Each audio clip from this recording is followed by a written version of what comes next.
you spent a lot of time trying to find your steps. Right. Right, but so that's my point. No. Imagine if you didn't have a friend who's already extremely successful to help you get on your feet. A lot of people don't have that. So what I'm saying is, what do you say? Because you didn't want to get a job. I never even suggested you get a job because I knew you wouldn't get a job.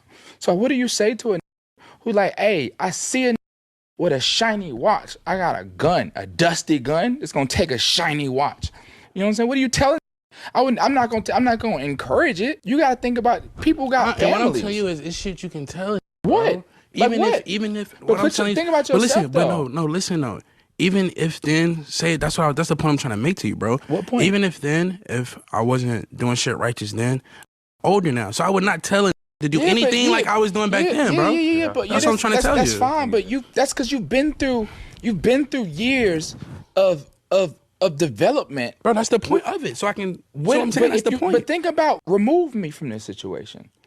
Remove me. I was never in your life. What the would you have been doing? And so for the people who don't know, that's a clip from his podcast. It's called A Safe Place Pod. And so basically it's Yachty, his longtime producer and longtime friend Mitch, and then normally they bring in like a third guest and they kind of just talk and do their little thing and whatnot, right? People have been baking Yachty. Low key, what's new? Anytime Yachty gives any type of take, criticism, or opinion, he gets baked for it. That's literally what's been happening ever since 2023. All those takes that he gave before, he deserved to get baked for them. But this one right here, in my opinion, is wrong. He should not be getting blazed for this. And in this clip right here, you don't even know what they're talking about at all. It's completely taken out of context. So I went back and watched it myself. In the podcast, they're talking about how bro was 18 years old and he was robbing people. And Yachty was like, bro, the way that you were living your life back then, if you didn't have me around, if I wasn't in the position that I was in, you would not be here. And that's exactly the case. And so bro was like, oh, well, you could have told me to like get a job or whatever.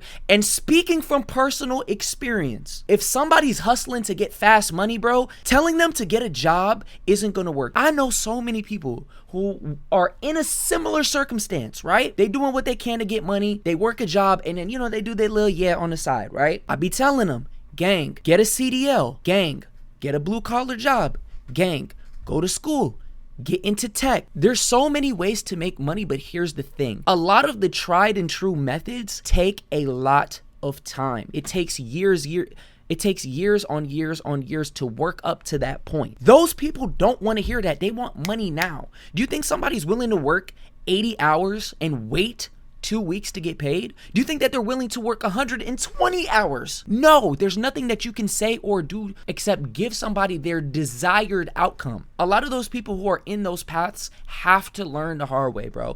I knew somebody growing up, literally grew up in a 2-parent household. I'm talking about dad's in the military, mom got a nice job, woo, woo, woo, bang, bang, bang, got new shoes, everything that he ever wanted, consoles, whatever. I grew up in a single parent household. Dude had a whole scholarship, woo, woo, woo. He started trapping, running in the streets, had no business doing it, fumbled his whole scholarship. Now he's a bum and he's living that lifestyle. Robbing, trapping, finessing, it only leads down 2 ways. Either you get caught and you get locked up or you die. Straight up.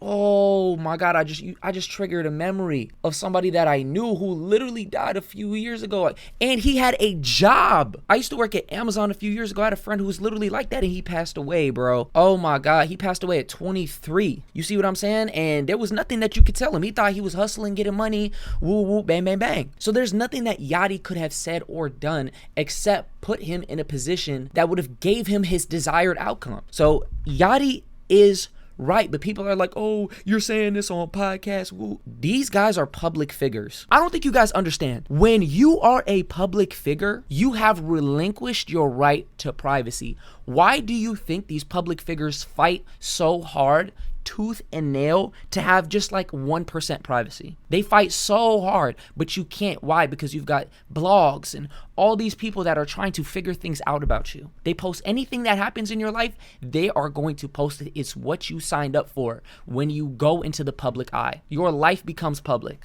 And the funny thing is, bro literally agreed with everything that he was saying. It's not even like bro was mad. He was just like, oh, you could have told me to get a job. But he's like, bro, there was nothing that I could tell you in that situation.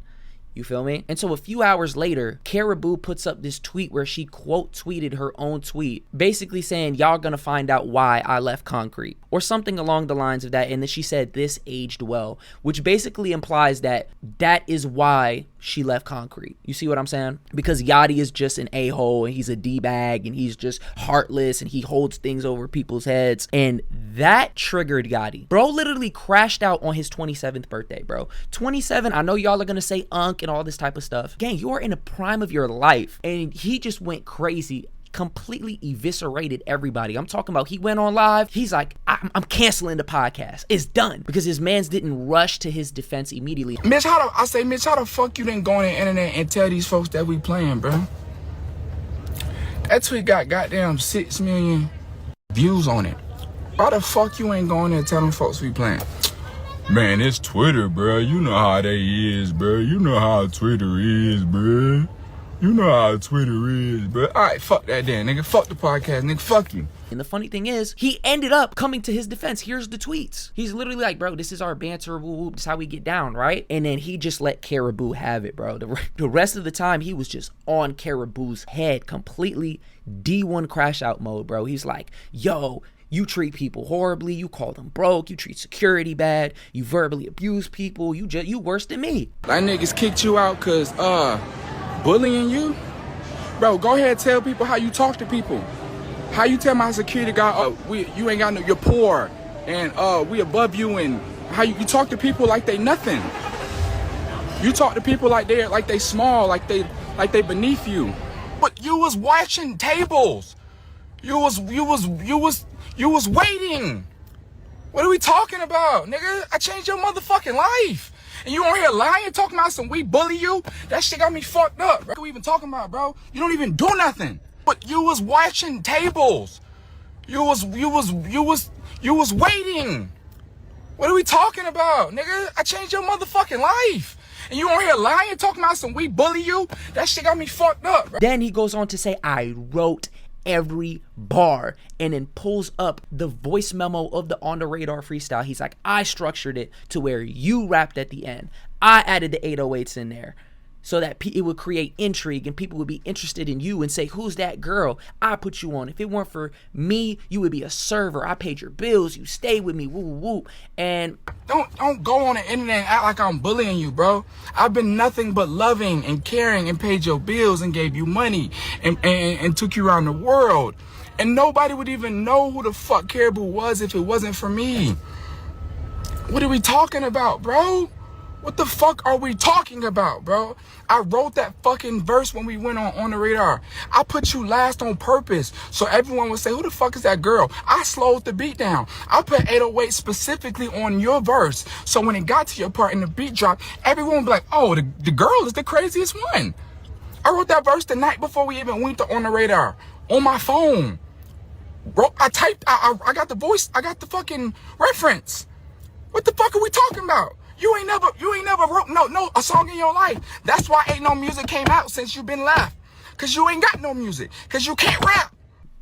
Yes, it is crazy that somebody's holding favors over your head, but bro, paying somebody's bills, giving them a career, doing all this stuff, and they're ungrateful, and they're saying all this stuff about you. I see where Yachty's coming from, because he has done so much for so many people, and he's spent millions of dollars, and he feels unappreciated. When you know you're doing good by people and you're doing so much and it's not being reciprocated, you would feel the same way. Stop acting like you wouldn't. You know when you do right by somebody and you're not getting treated right. Let's be real. And yes, Yachty sometimes has the ego. He is disconnected from reality a little bit because he blew up at a young age. Yes, I think mentioning all this stuff, being like, I paid your bills and I did this, it's not even a favor at that point. It's really a loan. So I see both sides. I understand where it's coming from. It's like, damn, like you really holding everything over everybody's head. So now they're hesitant to want to lean in and trust you. That's why Yachty's on his third group. I see what third group is a stretch because wasn't it just sailing team? Somebody said his third group. That's crazy. And then here's the part where he was talking crazy, saying that he dressed all of Concrete. Like, you just gonna air everybody out, gang? Like, I imagine him being like somebody's father, like, okay, son. Okay, DC2 Trail, son, put this outfit on, okay? Like the first day of school, he just laid the outfit out for him or something. That is insane. Then he went on to say that Karrahbooo tried to say that he was stealing money from her, and then he was like, I ain't never stole money from you, woo woo, bang bang bang. You, matter of fact, you $900,000 in the hole, and I could pull up every receipt. Artists be really having egos. Trust me, a lot of these artists don't really be making money like that, bro. It's only a few artists in the game that make bread. But you know what's crazy though? If I was Yachty, I would do the same thing, because the internet is talking about you crazy. You have no choice but to pull up everything that you did for everybody, because you're in a losing position. You're doing so much for people. They ungrateful. They making you look a certain type of way. I would be pissed too. Imagine it. Like, people be so unempathetic on the internet. Like, he didn't have, yes, Yachty didn't have to violate, he didn't have to do that, but he tried being cordial with Karrahbooo. He was like, oh, like everything was up in the air. He said, I wish her the best, whatever.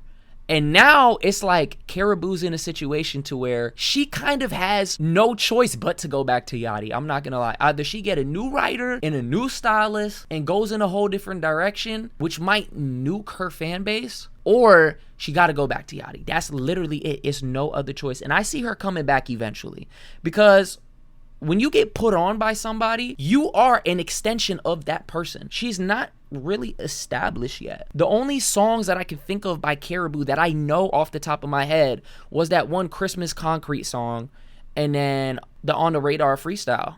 And then she had that Bust the 40 song, but like, other than that, I can't really think of anything else. Other than that though, let me know, am I yapping or am I spitting facts? I'm curious. And by the way, for all the people that are wondering, Nizzy, it's been like damn near a month since you dropped the video. I'm not gonna lie, gang, I hate editing. I hate it. I hate it. I hate it with a passion. Doing these videos are cool, but like, I be messing up. I be stuttering a lot with these videos, and it's just like, maybe I just gotta keep going until I get comfortable, but I don't know. Let me know.